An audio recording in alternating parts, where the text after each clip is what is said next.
So I would like to ask you all to take your seats. Please.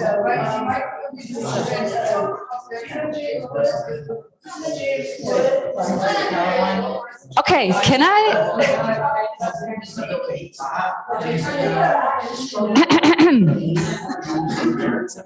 Can I? Okay,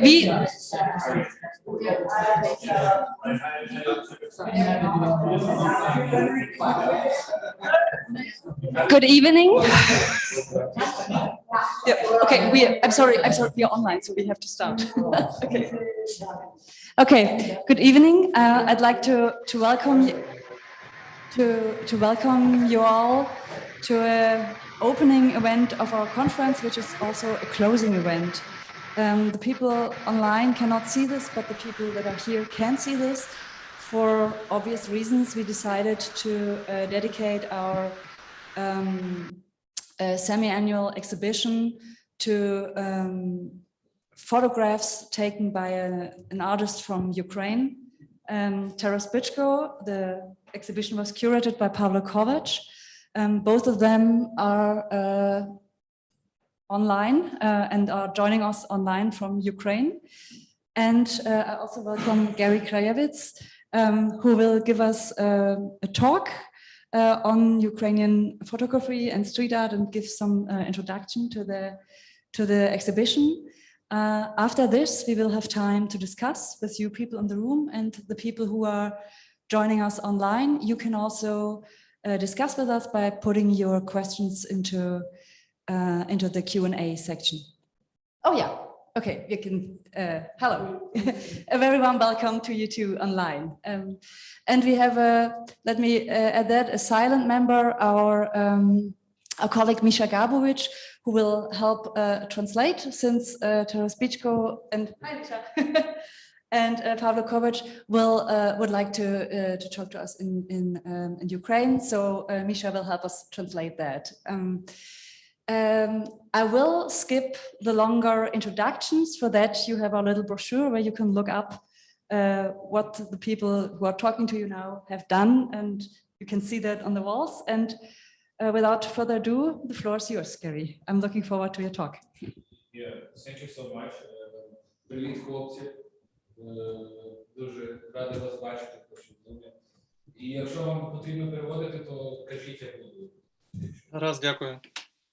Привіт. I just said translation.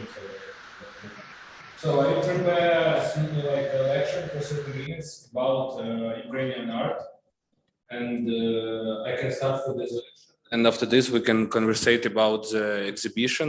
I think it will be not very boring for you, so it's just like this, so we can.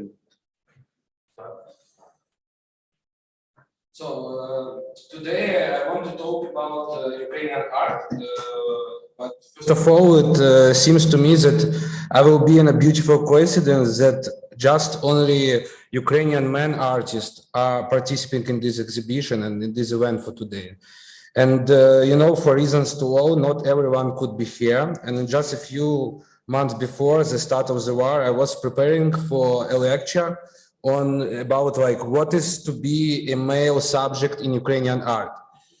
And is it possible to talk about this at all? And if so, how does it manifest itself? Yeah. But time passed, but I didn't add anything as a description of Taras' exhibition, because the situation already started to be worsened, but didn't deteriorate it. Yeah. And by the way, I want to remind everyone that we have been at the war since 2014. So this is just invasion, escalation, not a beginning. And in general, I'm starting also, forgive what I will read, but my English is so bad, so that it will be like a care of you. That's why I read this text. No. Yeah, so I will start like. In a modern world of intoxicated by the university discourse, gender theory has taken a hegemonic place, signifying death to sex-related difference. Can you speak just a little more slowly? Okay, it's no problem, yeah. Yeah, so it's creating conditions for the exclusion of biological context. It is not easy to speak about trivial notions such as sublimation and reflections these days. but they are tucked away next to popular psychology and social network status, while at the same time they are just about the last bastion of hope when it comes to addressing the suffering of a contemporary subject. Is he a man still or a man nevertheless? This whole lecture is further complicated by the fact that I'm talking about it in an institutional field and in which it's almost impossible to talk about gender theory now. And it may even be dangerous, but it is even more dangerous to be a man now in Ukraine, so I will try it. The current situation leads us to one of the key symptoms of subject who is a figure of obsession today, and one that is often designated as a male subject according to sex characteristic or structure. In, for example, analytic discourse, the structure of a male subject is always defined through his engagement with his own desire of the cause of desire. As a consequence, I will have to start with definition of what a contemporary male subject is, and what the place is from which he performs his act of utterance, especially considering the fact that in the case of our subject is also an artist. Only then I will try to identify his dominant symptom, which will help define a general vector of monument and the limitation of male subject phantasm in Ukrainian art. So, as a mother standing by the side of 5-6-year-old boy in Ukraine rightly knows that boy's behavior and sphere of interest are changing rapidly. The boy who hasn't been interested in anything just a second ago suddenly starts to offer himself as an object of pleasure to another person.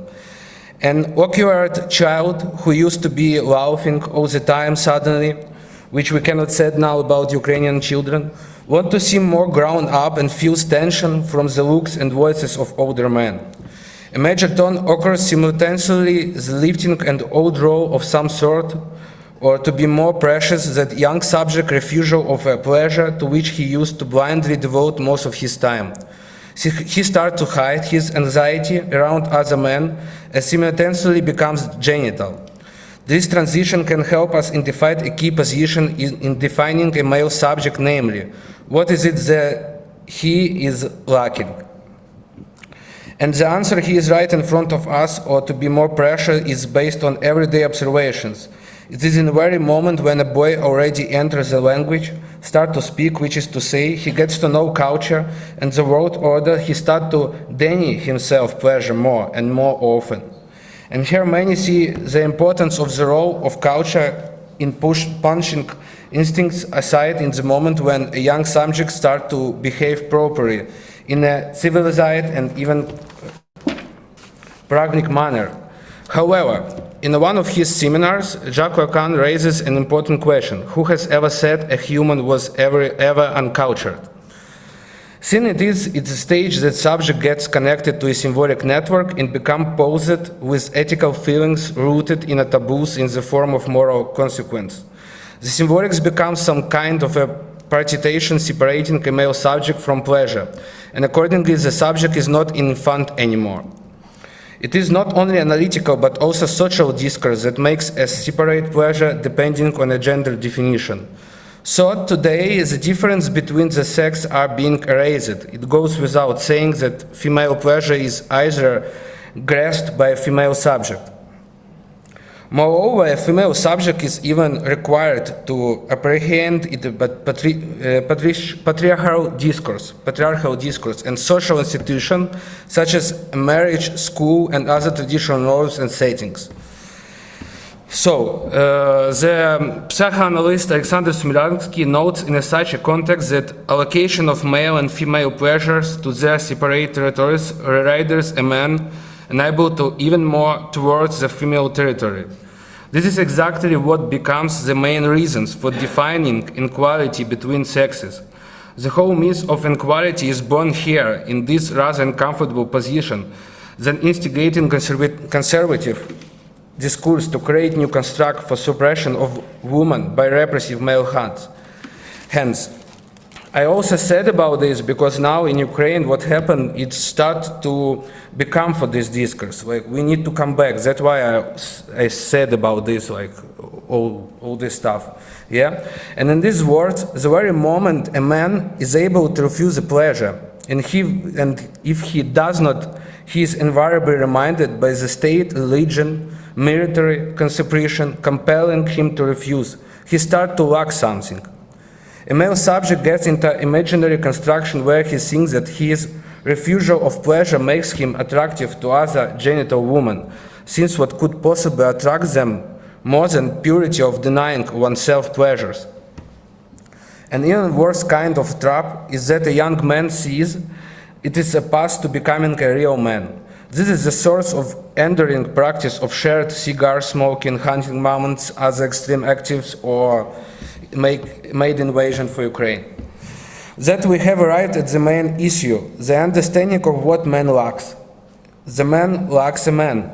Or to put it simply and more casually, he lacks the informed father's approval and kind of reward for that very delighted, tortured pleasure of the male subject. One can now see the rather shaky position the man finds himself in. If he starts to show excessive interest in other men, he might become an object of homophobic attacks in Ukraine and be accused of homosexual tendencies. However, exemplary astral behavioral and genital habits will be instantly disappeared as a consequence of repressive gender politics.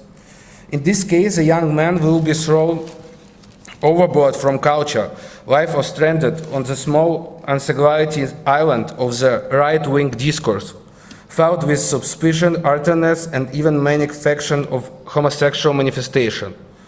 One must agree this position is devoid of error and now also complicated by the fact that we are not looking at just any male subject. We are looking at Ukrainian male artists. Sublimation here becomes a good instrument for getting the kind of pleasure that is quite difficult to grasp under the circumstance. And it is extremely dangerous to engage a juvenile desire in spite of aforementioned practice, that hope for recognition one of artistic aspiration becomes less of a phantasm in the artist's fantasies. It gives him a chance to touch the above-mentioned pleasure, even if it, in Freud's opinion, is a surrogate one, while at the same time it's the kind that helps remain in the context of morality, where an artist is not only occupied but doing important work for the society, but takes up his rightful place in it.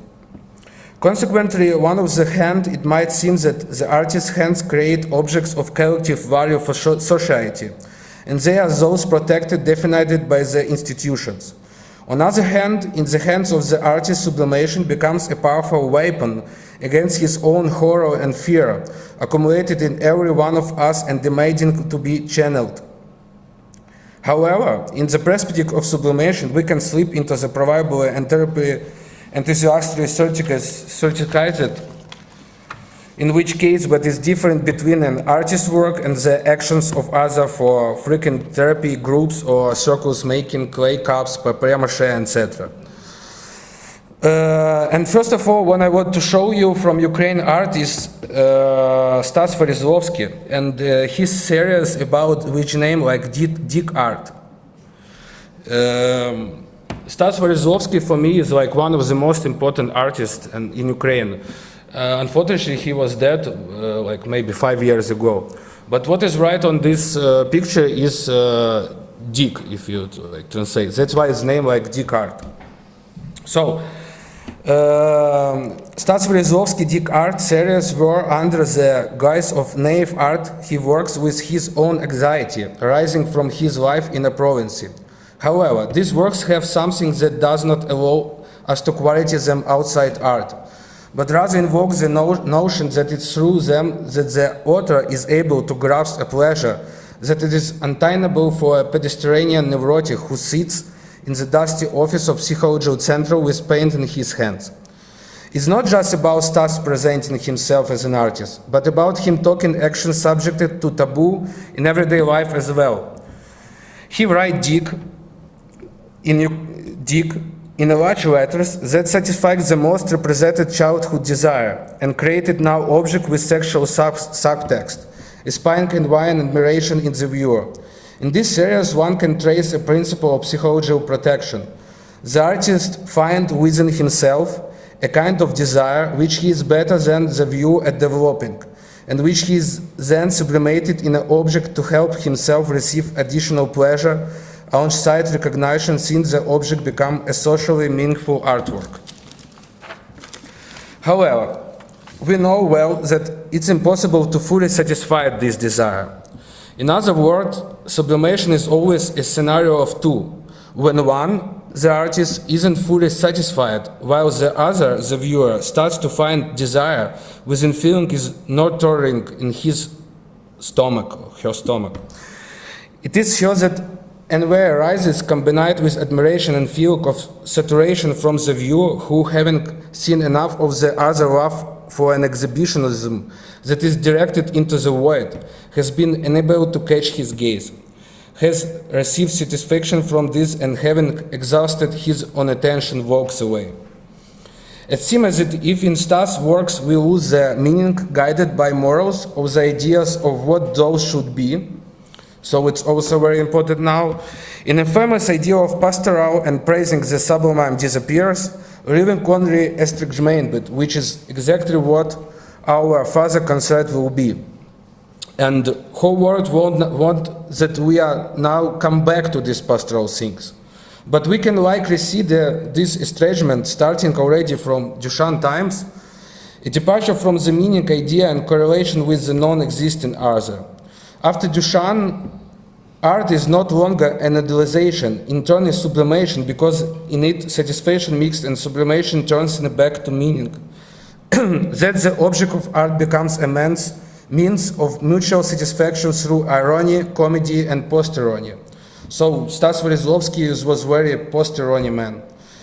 To hell with the morals, we will look for pleasure on the other side. The horrors of artists throughout the 20th century shotted, sublimating their desire into various objects.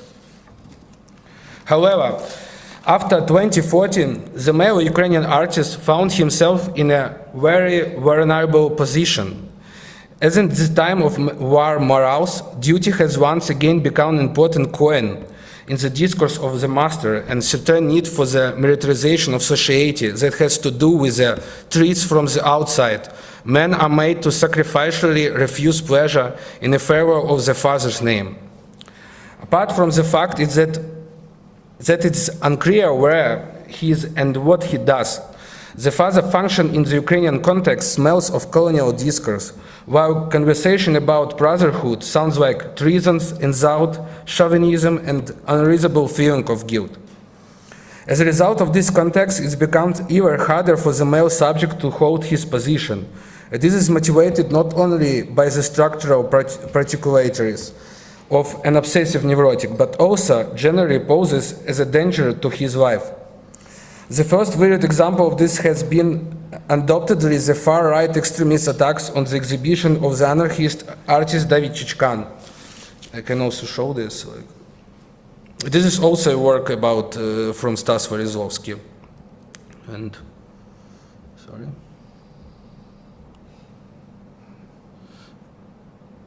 Yeah, and this is this exhibition, and this is a piece of works of David.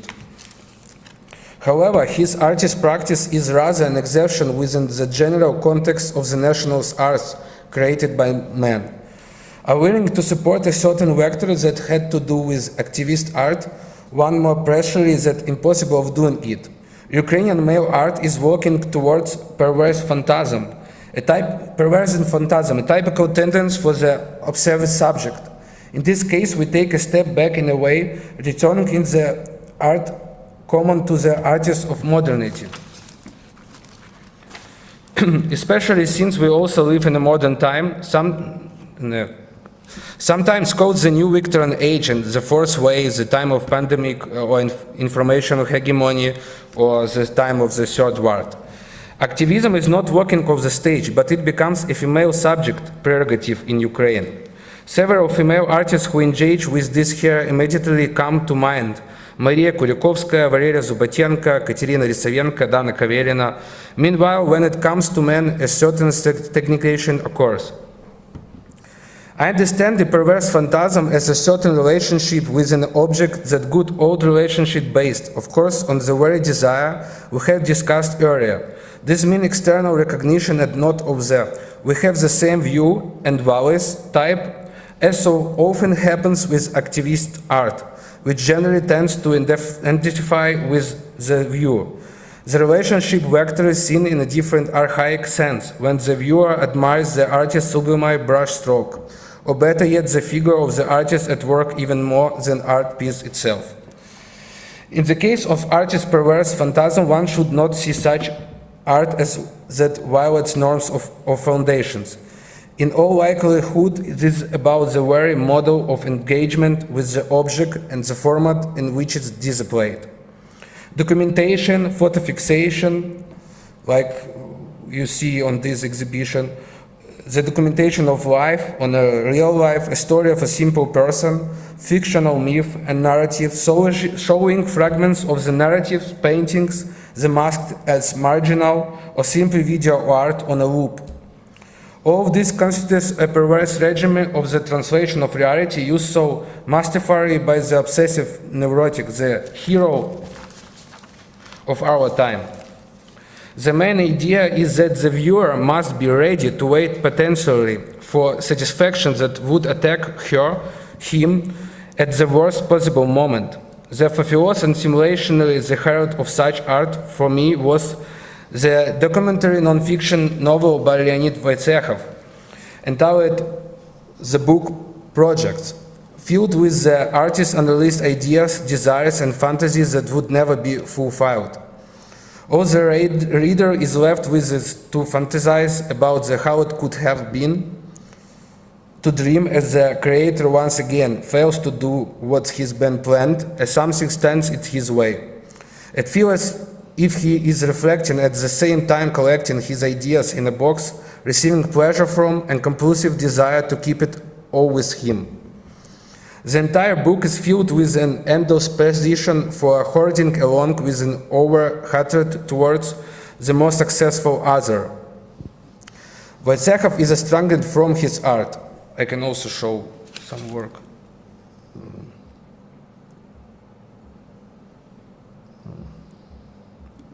For example, this one.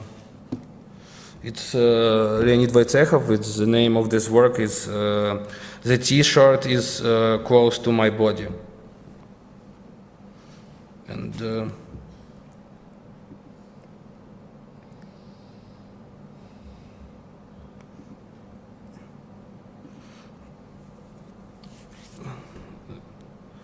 And this one is also very important because it's wrote that don't lose me in a view. Yeah, it's like don't lose me in a view. And now it's start to work more better in a situation what we have now.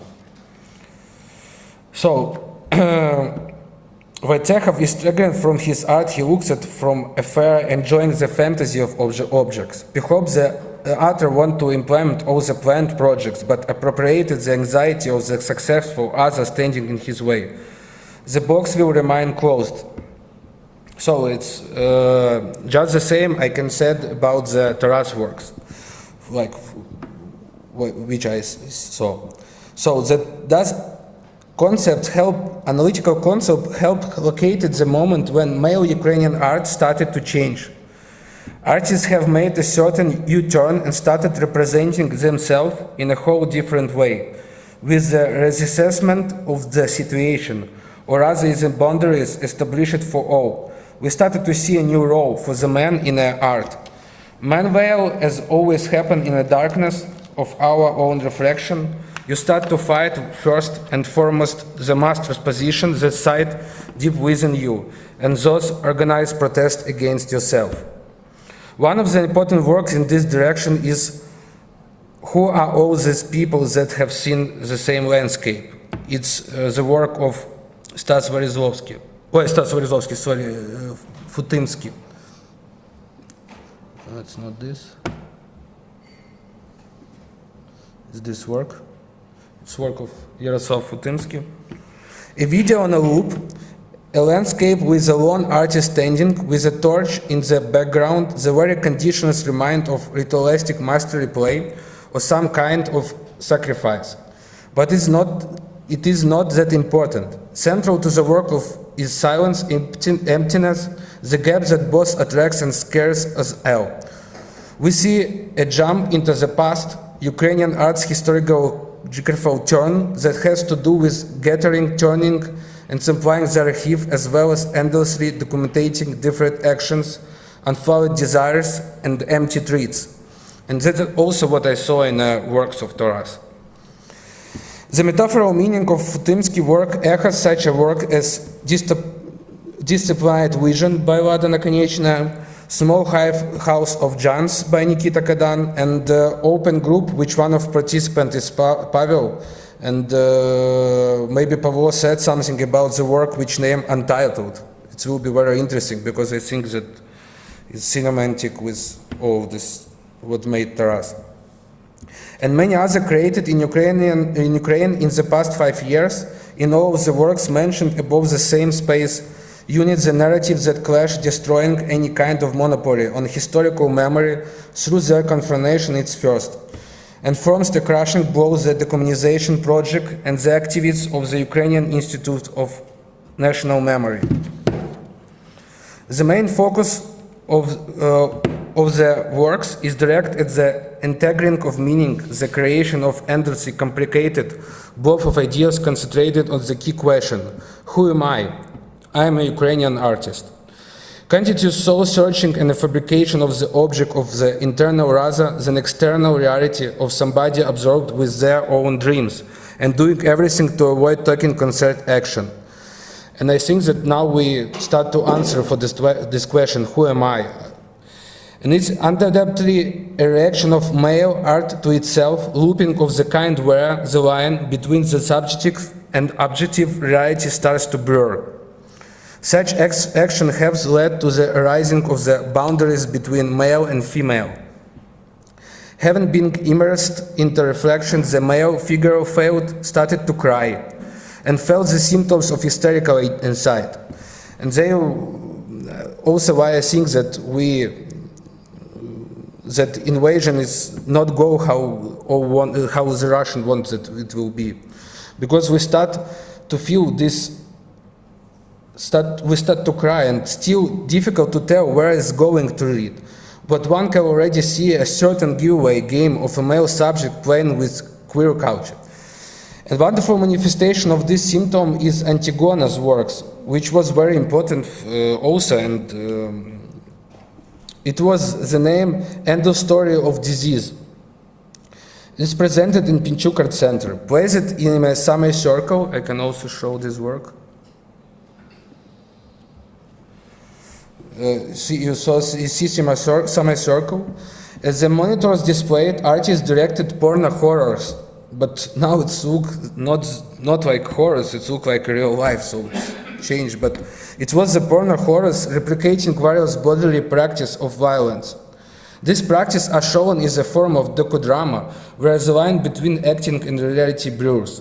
And it's also interesting that she made it like a docudrama, but now it's like maybe start to be like a documentation. In the middle of the room on a pedestal, a vase holding a knife instead of a red flower was placed. It evidently symbolized a phallus that can be castrated at any given moment and deprived of an extension pleasure, which the film participants are trying to achieve to no avail. The knife is the image of a probable archetypal father, a totem appropriated by the female artist. She is often qualified as a representative of a queer art. Also, from psychoanalytic point of view, one can notice a primordial symptom of a hysterical subject, of the phallus which the female artist overcomes by appropriating it. Antigona works return to the fold of discourse through perverse optics. So, who is the male subject of Ukrainian art then? How does he manage to find his voice through endless self-analysis and the search of recognition? What path he walked in the past decade? Pressure by contemporaneity, his attempts to overcome his own limit have become a boundless transgression, the phenomenon of crossing the line that can be crossed. For me, the culminating work before the war was the work of Nikolai Karbinovich, artist Nikolai Karbinovich, and what he did is he returned to sensual rational experience, a manifestation of fighting the banality of life in the post-Soviet countries. I can show this work. This is this work. By exercising violence over common sense, logic, and permitted settings, splitting into the face of normality, the artist creates a space that can become a place for collective liberation of the oppressed affective energies. What can be more horrifying than a vision of stuffed walls having sex? Destruction of all boundaries, leaving the comfort zone, the complete rejection of sensible, the total failure of one will for the sake of the other. A skin with a woman stuck in a fence of the border while trying to cross it illegally, and laughing at the ridiculousness of her own situation in the same room. I will show this also. This is a video with this woman, and this was on the border on Poland. So this woman, in a ridiculous situation of her own situation in the same room with stuffed animals, brings on the horror that the entire country, immersed in a war, goes through. In this way, the artist takes us back to the fear we have displaced, simultaneously helping to relieve a different state, one that is irrational and impossible to put in words. This can be handled by reflexive thoughts, as they always bring us back to logic and terrify to habitual way of thinking. Like 5 minutes before the war. Creating a space to relieve new states through image, Karbinovich gives us the chance to experience a feeling that, by taking it through all collective horrors, allows us to discard fear and learn of different being, to stop thinking and free from the everyday into the world of experiencing the pleasure of the irrational existence. I think now that it was preparing for us. The work proclaims a new stage in Ukrainian art, heralded by a slavery devoid of self-reflection and happiness, a consequence of losing one's own individuality. And what it will be next year, we will see. So that's all.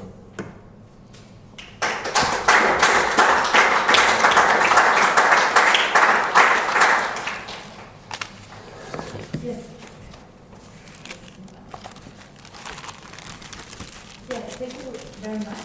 Yeah. I don't know, will we see the other? Yeah, and this is the work of Taras. Maybe this is better. Yeah, I wonder, would you like to say a few words about it? We have that. Wait, we have it somewhere. I think it's downstairs, right? Could you maybe relate what you saw to the picture? Because this work was made before the war started, and this was all about my election. Why this kind of work made the man in Ukraine?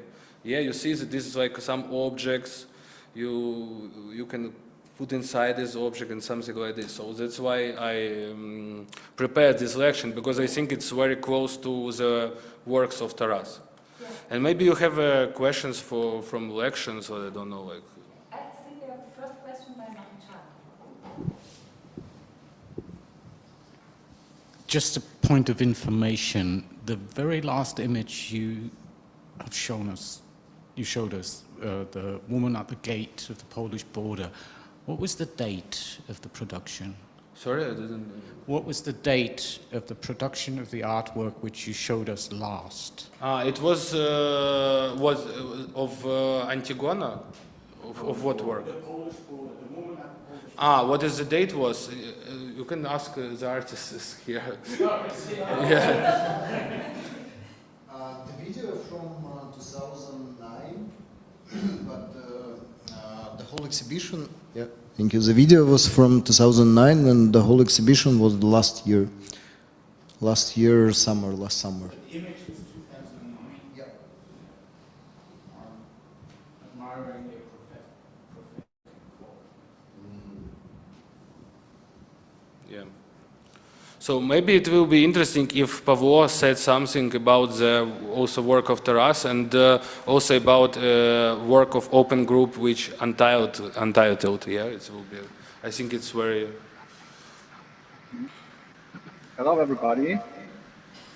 Thank you for invitation. But it's not on. Wait. Okay, yeah, now I see. Perfect. Yeah, no, it's okay.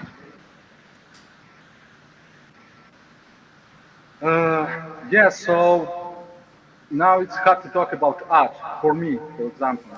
So at the beginning of the full-scale invasion, it was very difficult to think about even think anything than the war. Art remained in the background.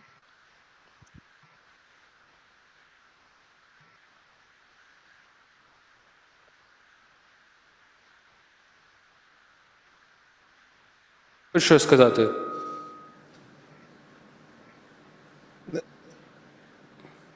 Не чути зараз. Павло, ти хочеш ще щось сказати? Так, Чи... так, чути. А я вже почав, мене не було чути, так? Так.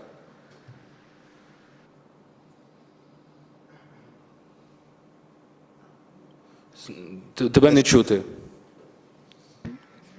Тепер? Так, чути. Так. Ну, ми з Тарасом познайомились незадовго до війни.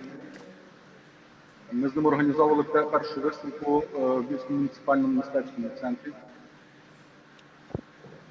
Sorry, Gore, there's an echo. It's very, very difficult for me to hear. Can you do something about that?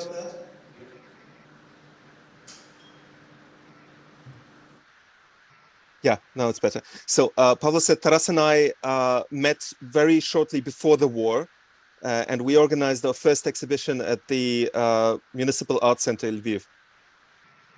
Так, власне, і тема цієї виставки насправді зараз досить сильно, вона більш індивідуальніша, але в цей момент якби вона є не менш актуальною. Так? Тобто, It was more of an individual exhibition, but right now it has become very topical. власне, виставка будувалася навколо його боротьби і боротьби його сім'ї з його хворобою, з раком.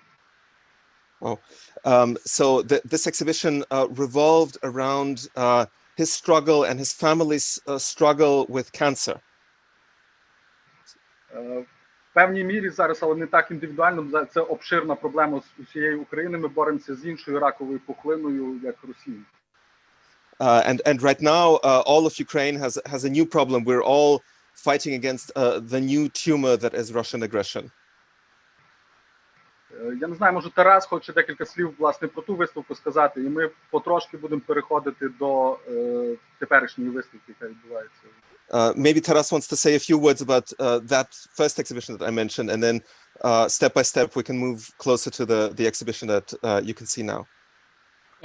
Дякую, Павло, дякую, Міша, дякую всій команді Einstein Forum за можливість, власне, показати свої роботи зараз на цій виставці, яка триває. I would like to thank Pavlo, Misha, and the entire team of the Einstein Forum for the opportunity to show my work at the Einstein Forum. А стосовно виставки, про яку згадав Павло, вона називалася виставка «Близько». So the other exhibition that Pavlo mentioned was called Near or Close. Так, і дуже слушно Павло зауважив, що, власне, той стан, який я передавав на тій виставці і на цьому проєкті «Близько», він дуже схожий на те, що зараз я відчуваю, але вже по відношенню всієї країни. Я повністю підтримую слова Павла. So the state that I was trying to express through that exhibition, as Pavlo very rightly said, is something that I now feel towards the state of Ukraine as a whole. І дійсно зараз складно говорити про мистецтво, про арт, оскільки вся увага прикута тільки до питання війни, і це повністю сковує і ці переживання, які я проходив під час хвороби, вони ще, напевно, сильніше посилилися. So, of course, right now it's very difficult in general to talk about art because all our attention, of course, now is focused on the war, and it's difficult now to talk about the emotions that I experienced regarding my own illness. Тому, напевно, дійсно лише хочеться побажати всім нам, всьому світу, Україні, щоб швидше це все скінчилося. And I would like to wish everyone, the whole world, and Ukraine, of course, for this to end as quickly as possible. І ця ракова пухлина дійсно була переможена. And for this tumor to be overcome.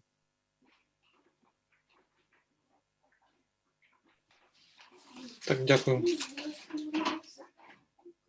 Я ще декілька слів. Гаррі мене попросив згадати про роботу без назви.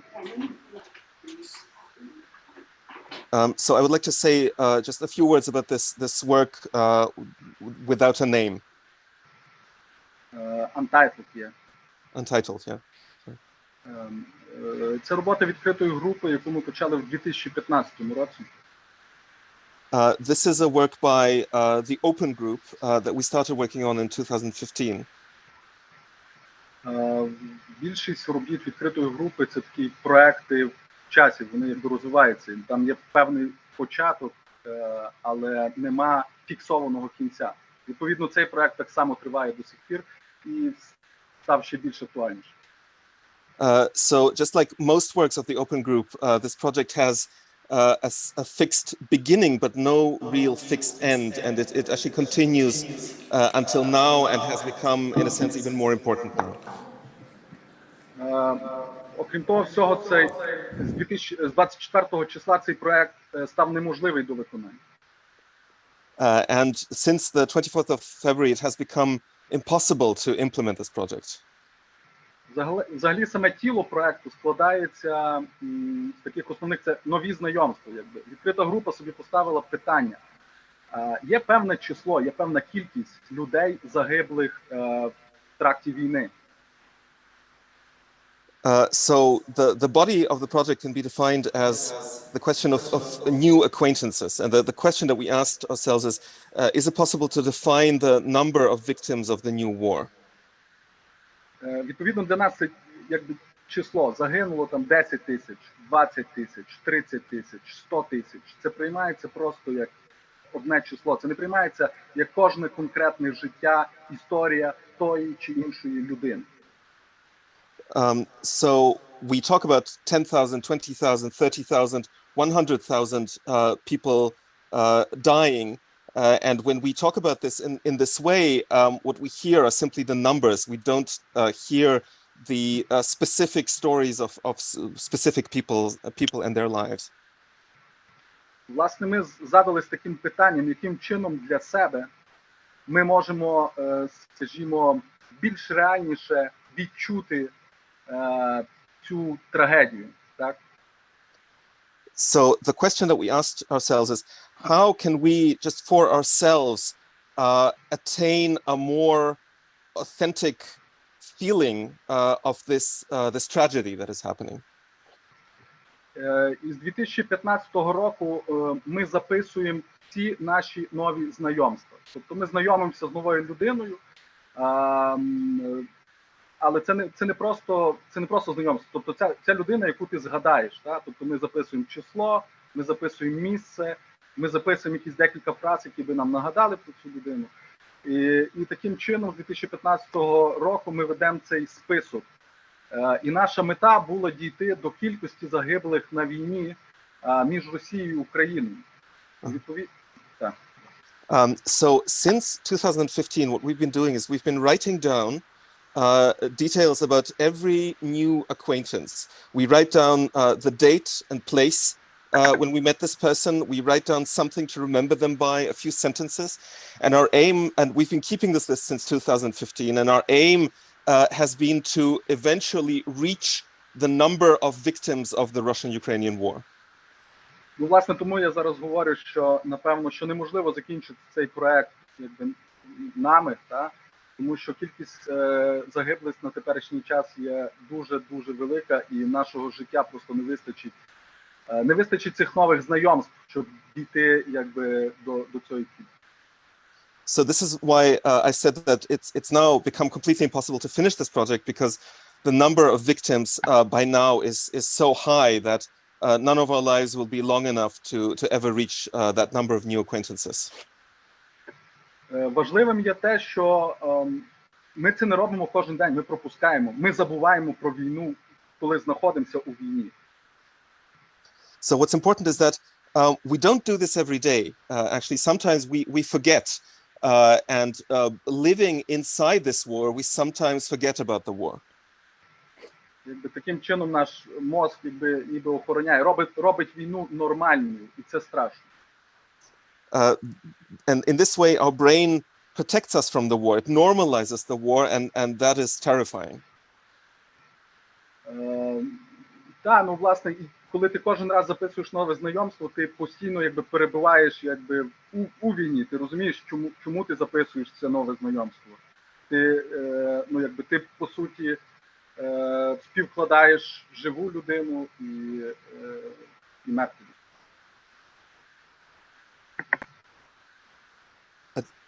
I had a connection problem at the end. Можна повторити останнє речення?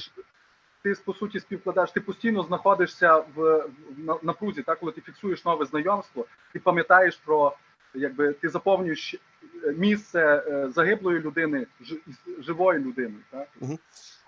So in this way, when you write down details about your new acquaintances every day, you're constantly inside the war. You know why you're doing this, and you always remember a new acquaintance instead of a person who died. Я відповів так на питання, Гаррі. Did I answer your question, Harry?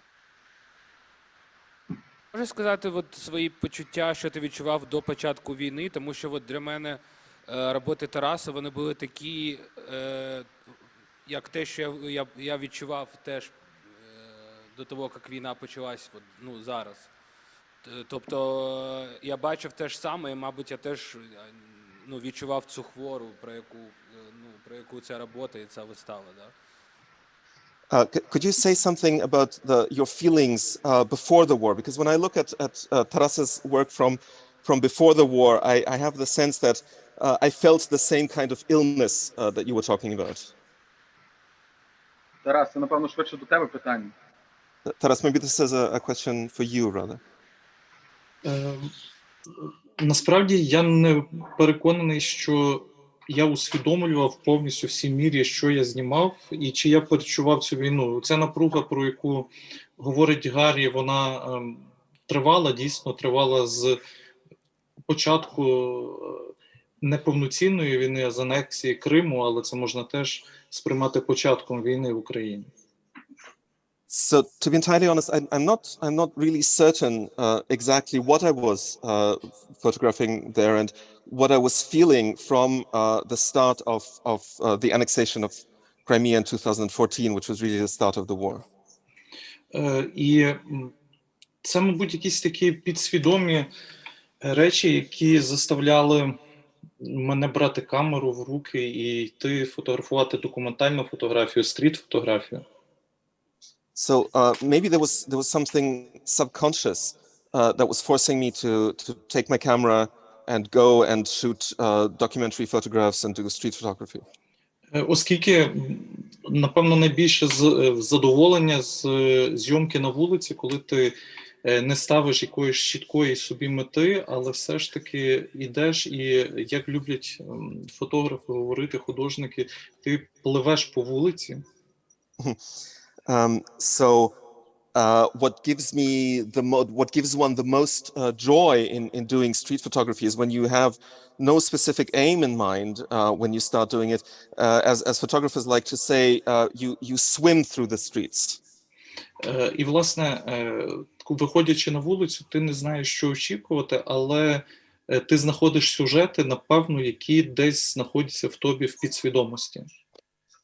And when you go out into the street, you don't really know what to expect, but you end up finding subjects that were already there in your subconscious. Оскільки оця напруга, яка тривала в Україні, і, зокрема, от більшість фотографій на цій виставці представлені, вони зняті в Україні, мабуть, це було моє підсвідоме також відчуття того, що насувається. So most of the photos that you can see in this exhibition were actually taken in Ukraine. So maybe they're, in a sense, a reflection of my subconscious understanding of what was happening in Ukraine. Так, дякую. Thank you. Я би буквально декілька слів. Just a few words. I'd like to add a few words. Це насправді важливе питання теперішнього стані війни. Так? Тобто є оцей фон, і ти відносно цього фону будеш вчитувати будь-яку річ, так? Дивлячись на якийсь звичайний предмет на фоні війни. Sorry, someone is talking and it's very difficult for me to hear. Someone else is talking in the room. Перепрошую, можна ще раз? Так. Тут дуже важливе є питання, як щитується зараз робота, тому що вони все одно якби на фоні війни. Навіть якась проста річ, скажімо, не в галерейному просторі, вона вже просто якби не названа арт-об'єктом, вона все одно вже виглядає по-інакшому. І люди, глядачі з іншим досвідом, вони вже по-інакшому будуть щитувати, тому що досвід завжди накладається на роботу. Вона не щитується якби одноманітно. І Тараса роботи, якби це одна річ до повномасштабного вторгнення. І це трошки, скажімо, інша річ, під іншим кутом може щитуватись після повномасштабного вторгнення. So the important question is, how do we read these works now against the background of the full-scale war? Because these are not just objects in a gallery, they're not just artistic objects, and the way you read them always has to do with your experience. There's no single way to interpret these works. So of course they meant one thing before the full-scale invasion, and they mean something slightly different now. Я можу доповнити, якщо можна, Міша. I would like to just add a few words, if I may. І це насправді дуже помітно, що зараз зазначив Павло, говорячи, оскільки інший проект, над яким я працював, який в результаті став книгою, це проект про один з це найбільший район, спальний район Львова, який називається Сихів. Pavlo mentioned some other projects that I was working on, and one of them, which ended up being a book, is about a residential district in Lviv, which is called Sikhiv. І, власне, зараз, переглядаючи цю книгу і отримуючи інші рецензії і відгуки, ти зовсім по-інакшому сприймаєш місце, і дійсно приходить розуміння, що цей час, який вдалося задокументувати, можливо, навіть впіймати цей дух часу, він вже змінився, і він вже не буде таким, як був раніше. So looking at this book now with hindsight and looking at recent reviews and from a more recent perspective at the way that I captured the place and the city at the time, I realized that I captured maybe something of a zeitgeist that is now completely gone.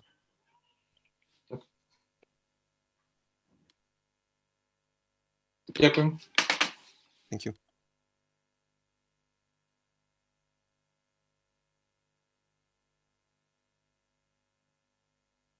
But мабуть, я обрав розповідати про те, що відбувалось до війни, тому що мені здається, що ця виставка, вона дуже репрезентативна, і вона передавала все те, що я відчував, і от мені хотілося якось об'яснити, чому ми все це відчували, в якому куті ми всі були, ну і переважно мужський суб'єкт в українському мистецтві. І от дякую тобі, тому що ця, ну і тобі, Павло, що ця виставка, вона от дуже гарно це передає, і дивлячись в прошлое, ми можемо це краще розуміти. Дякую всім. Ти переведеш, да? Tak. So I'd like to just talk about why I think this reflects the situation before the war. I think this exhibition is very representative of the situation before the war and of my own emotions that I was experiencing at the time. It shows really well where we were at the time, where the male subject was at the time, and that's why I would like to thank you both very much for this exhibition, because looking back at this past, we can really better understand the present. Yeah. Thank you. Let me Thank you very much. Дякую вам. Thank you. Let me also say thank you from the Einstein Forum to both of you and Yeah, thank for you. the talk and for leading this conversation.